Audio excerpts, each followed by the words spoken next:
Ya, kembali bersama kami pemirsa, dan kita masih bicara mengenai kasus-kasus korupsi yang dilakukan oleh politisi begitu.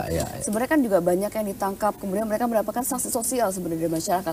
Tapi kok ya nggak jera-jera gitu loh, Prof. Kenapa ya sebenarnya mereka faktor itu tidak mereka membuat tidak jera, bahkan kadang mereka kemudian bisa dipilih lagi. Ya, gitu ya, itu juga masyarakat. Satu hal yang bagi saya menyedihkan gitu di negara ini dengan alasan dia harus menjadi pejabat dan harus membayar, korupsi dilakukan, dan sekarang ini tidak malu-malu lagi. Saya ketemu dengan beberapa bupati, gubernur bergurau kalau ketemu itu teman saya itu, teman bapak itu ditangkap. Mereka bergurau, Pak, mereka bodoh bisa ketangkap katanya. Kami ini tidak apa-apa katanya. Jadi yang ketangkap itu karena apes saja gitu, karena apa saja, bukan karena satu bukan hal ini, karena yang lain juga melakukan gitu. Ini dalam gurauan ya, tetapi itu merefleksikan situasi yang sebenarnya. Nah, jadi tidak jerah-jerah ya, tidak takut orang, dan itu tidak malu bahkan kadang tidak mereka. Malu. Saya menyesalkan juga misalnya meskipun tidak bisa ditolak gitu. Putusan Mahkamah Konstitusi ya, di mana orang keluar dari penjara langsung bisa menjadi calon pejabat. Alasannya, itu kan dipilih rakyat, enggak apa-apa gitu, dan sudah dihukum. Di Amerika aja enggak boleh begitu loh. Di Malaysia tetangga kita enggak boleh gitu. Kita ini kok terlalu liberal, saya bilang. Lalu alasannya kan sudah dihukum, sudah selesai. Terlalu mudah memaafkan. Iya, begitu. Terlalu mudah memaafkan, dan rakyat sekarang kan milih sendiri, kalau memang jelek enggak akan dipilih. Enggak begitu, sekarang rakyatnya dibayar.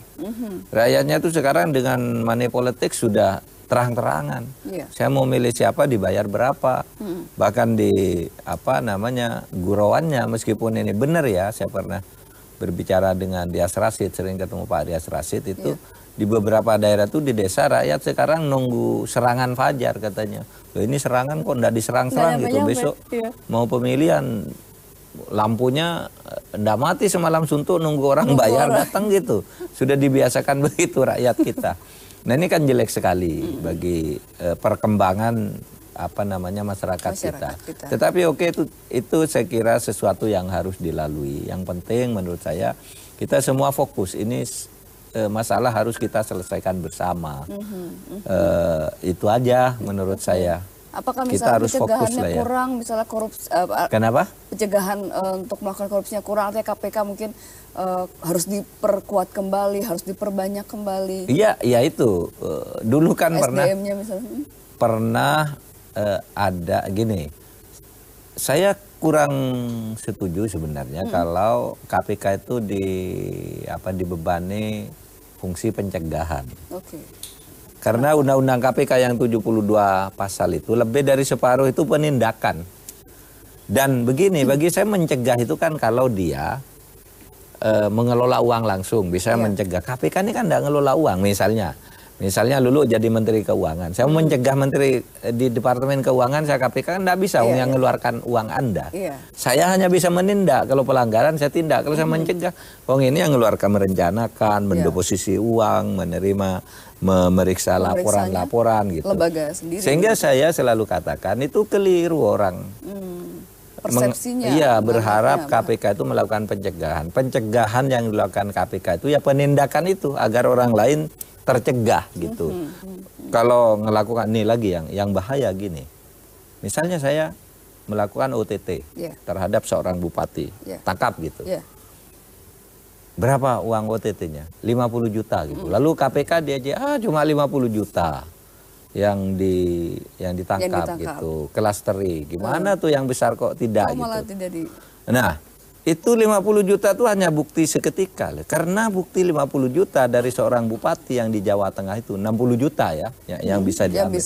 60 juta. Tapi itu merupakan satu alat bukti dari bertahun-tahun sebelumnya dia memeras kepala dinas. Kepala dinas tuh misalnya punya APBD sekian, anggaran sekian tuh ditulis. Kamu harus nyetor 20% untuk bupati. Hitung aja kepala dinasnya berapa.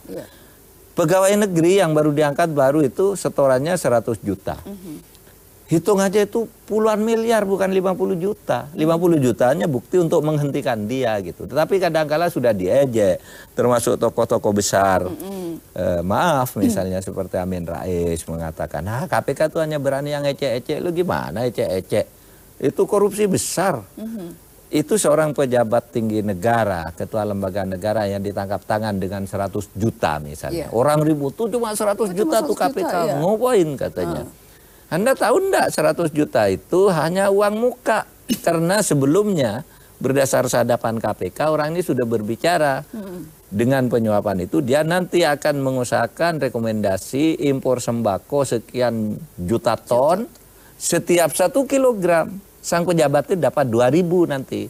Baik, nah tapi dengan situasi yang seperti itu apakah mungkin bagaimana cara biar para politisi, para pejabat ini kemudian tidak melakukan korupsi? Mungkinkah bisa dilakukan itu, Prof?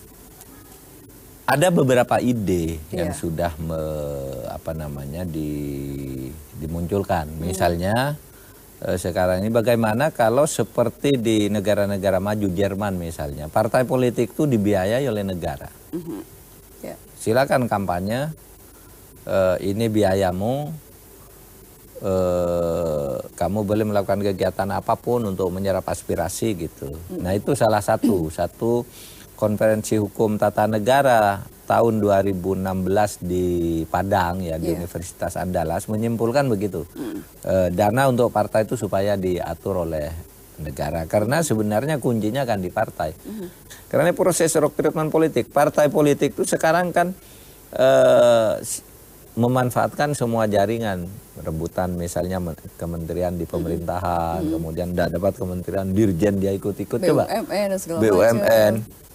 Ada partai yang ikut-ikut menentukan pejabat eselon 1 misalnya partai. Sehingga di kantor menteri itu, karena menteri ini dari partai, kantor menteri itu pejabatnya itu lebih tidak berfungsi dibandingkan pengurus partai yang tidak tahu apa-apa masuk di situ. Yang menentukan proyek, menentukan pejabat dan sebagainya. Apakah itu betul? Betul. Partai ikut-ikut ke situ. Zaman Pak Harto itu banyak korupsi, tetapi birokrasi itu terjaga dari campur tangan politisasi, dijaga betul oleh Pak Harto gitu. Memang ini sekarang yang sedang kita hadapi.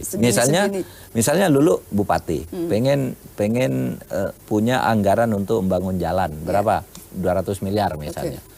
Ini DPR-nya udah datang nih calonnya. DPR saya datang. Kamu mau enggak 200? Oke, saya minta 200 miliar proyek itu. Bayar dulu, sebelum jadi anggaran, bayar dulu. Bayar dulu 7%.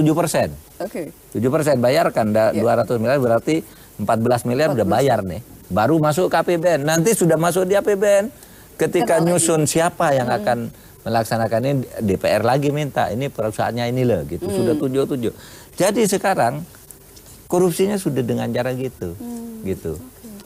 Nah itu yang berbahaya dan itu saya kira sudah teridentifikasi cara-cara seperti itu sehingga pemerintah sebenarnya bagaimana bekerja mengatasi hal-hal yang seperti ini. Nah kalau saya orang hukum ya tindakan hukum itu yang harus tegas. Kalau pemerintah yang politik ya silakan bagaimana mengatur agar politik itu lebih bermartabat gitu ya. Lebih bermartabat, tidak diketawai orang. Politikus Indonesia kan sekarang tidak ada harganya ya. Kemana-mana ditertawai orang aja gitu.